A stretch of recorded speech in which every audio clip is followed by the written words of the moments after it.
Hey Stitching Muses and welcome back to Sewing Vision. I am Vivian and today I will show you 3 different ways how to finish your swimwear edges. These techniques are commonly used when sewing bikinis and swimsuit, and each one creates a slightly different look. In this video I will demonstrate each method on a small test piece so you can clearly see how it works. If you love lingerie or swimwear sewing, don't forget to subscribe so you don't miss the future videos.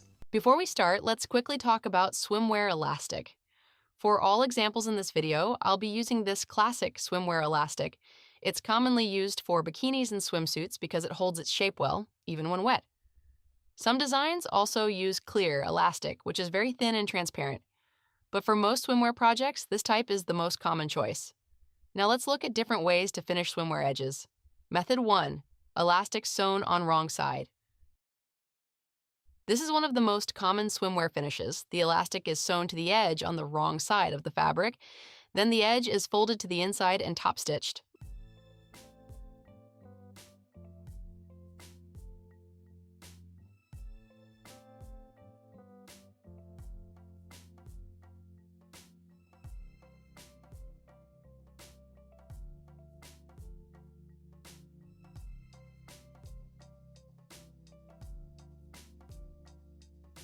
On the other edge of the same sample, I used a serger instead. This method gives you great control over the elastic tension and creates a clean, professional finish.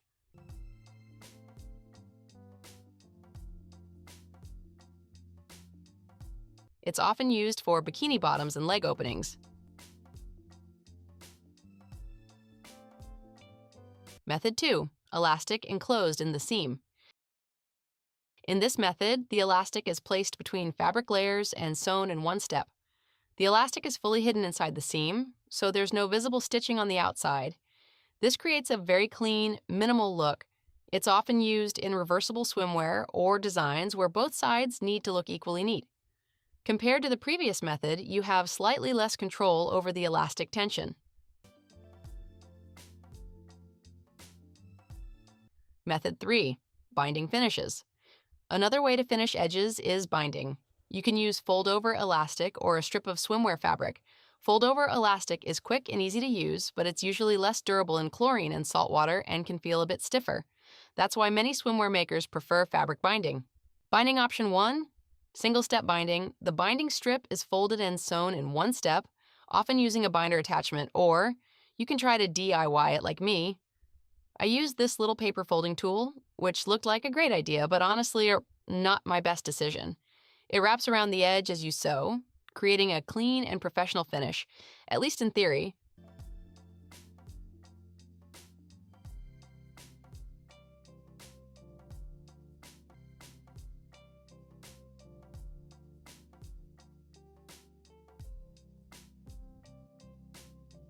This method is commonly used in sportswear. Binding option 2, two-step binding. First, the strip is sewn to the right side of the fabric.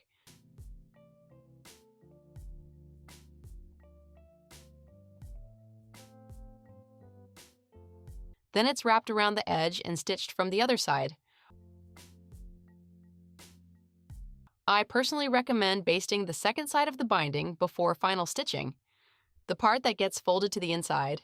This helps you keep everything in place and gives you a much cleaner, more precise result. This method gives you more control and creates a very clean finish.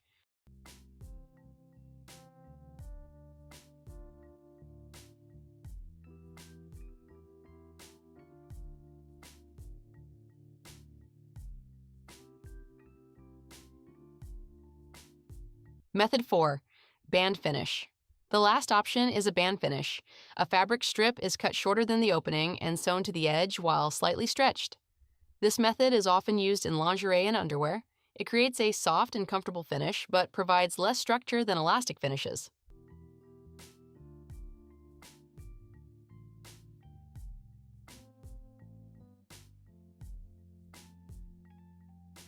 Each method creates a slightly different finish, so you can choose the one that feels the best for your swimwear project. In future videos I will show you each technique more detailed when sewing actual swimwear piece. So see you there!